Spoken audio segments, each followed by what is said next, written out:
everyone, my name's Anna Marie. Welcome to this card making project. Today I thought we'd do something a little bit Christmassy. So hold on to your hats. I know it's only April, but we always start early, don't we?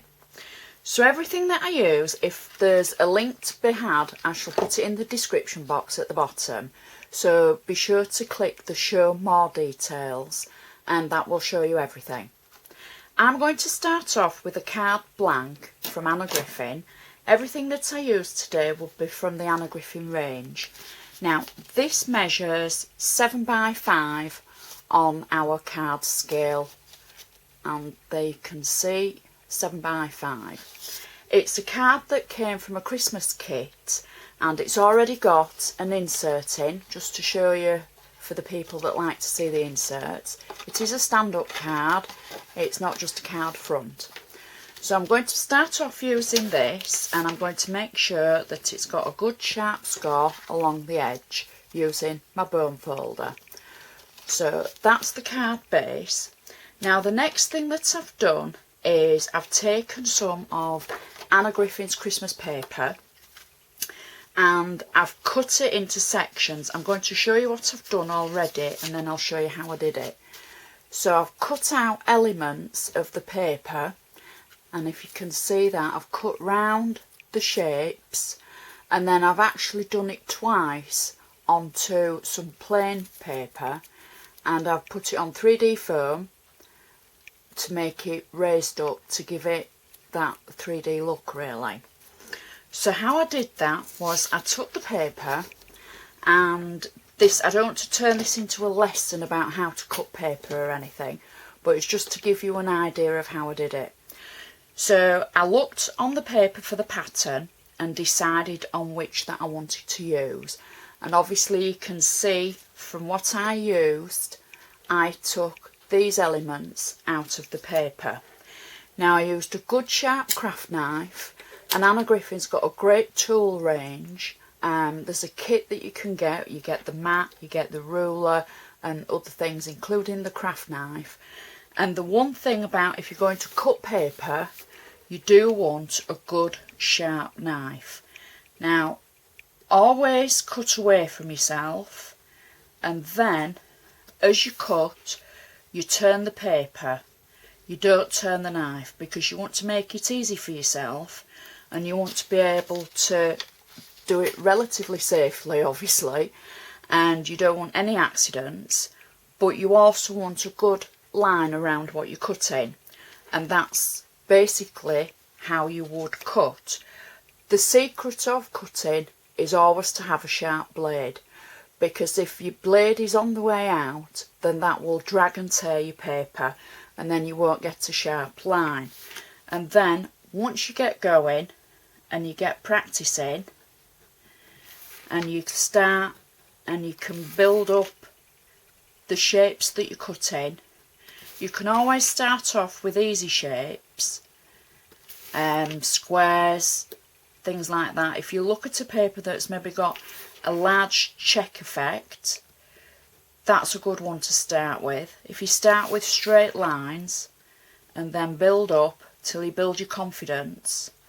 And if you can't use a craft knife, you know, use your scissors. There's no law to say that you have to use a craft knife to be able to do these. But that is how I started, and I cut out the pattern from the paper. So I just wanted to show you that so that you know. So I'm starting off with my card base, and this has already got a pattern on it.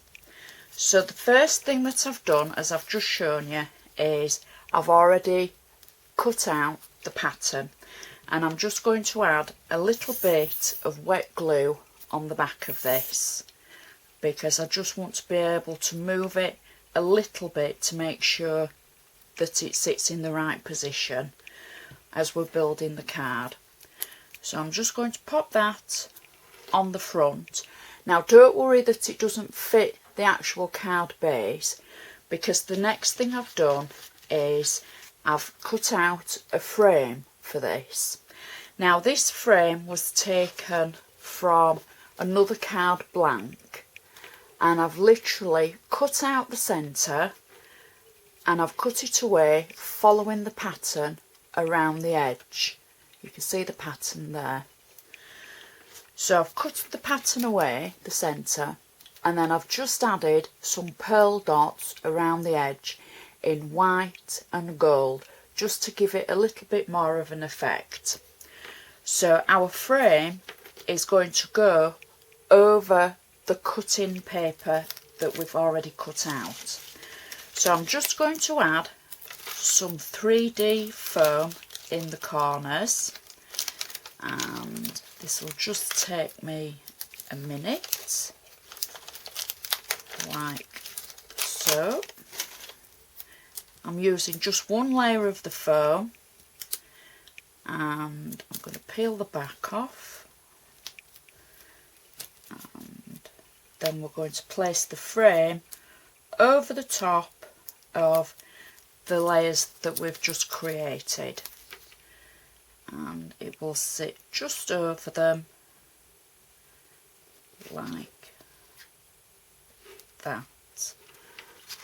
So you can see how we're building the card up.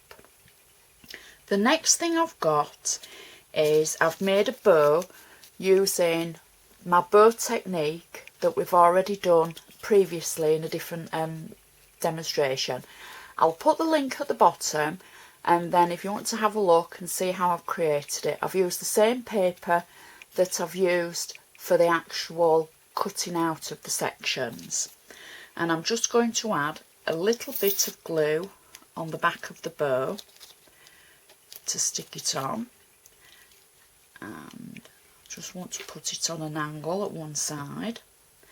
The next thing I've got is, out of the same Christmas card kit, I've got one of the sentiments that are already prepared, and I'm just going to add a little bit of 3D foam on the back of it, and then that way we can pop it onto our card. And I'm going to place it just under the bow like that. The last things that I've got, I've taken two of the poinsettias that were in the kit, and I've cut away the leaves. They were the 3D items that were already in the kit. So I've cut away the leaves on one of them, and I've also got a smaller one that I've cut away the leaves, and I've added some pearl drops just in the centre of the poinsettias, and I'm going to place the first one next to our tag just at one side,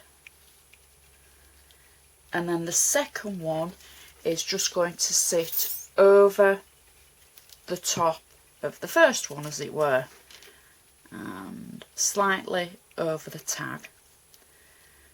And that is actually our card finished.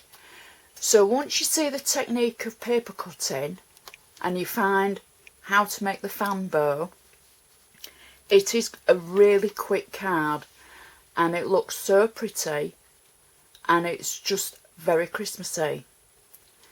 Now, I do hope you've enjoyed this, because I love making these demonstrations for you. I love hearing from you. I love your comments and your questions, anything you've got to say.